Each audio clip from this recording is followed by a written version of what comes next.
jump in front of Kirsty, but sorry, I'll give you more time. I'd just like to address two things which are at the nub of this issue. One is the number of houses that we're building, and the second one is the loss of so-called green land, green fields and biodiversity. Number of houses. So what are those that are opposing this going to say, as Councillor Mitchell mentioned, to those people living in our city, those young people who are 30 plus, still living at home with their parents, want to have a house, want to have children, but cannot afford it. We need the social housing and we need the affordable housing for those people that want to live in Cardiff and want to produce children in Cardiff. And we need those children. Our vast virus database has been updated. That's one thing that's going to push Cardiff forward in the next 20, 30, 40 years. Otherwise, we are become a contracting city, like you see the cities in the north of the country, where there are streets upon streets upon streets of empty houses because the industry's gone and no one's living in them.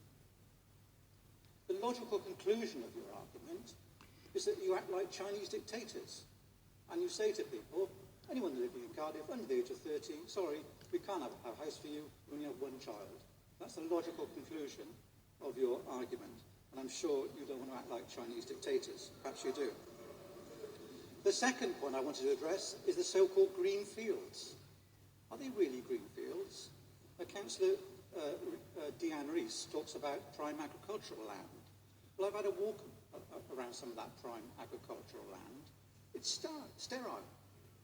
There are insecticides, there are fertilisers put on that ground. It's green, yeah, it's green, like a bowling pitch is green. But there's not much there apart from the hedgerows and the trees. Now, the hedgerows and the trees can be preserved with good development. We've all seen developments in the north of the city, in Pentwyn and Llanedin, where there are large areas of old trees and old hedges preserved, and there are houses around them. I'm sure we can do that again.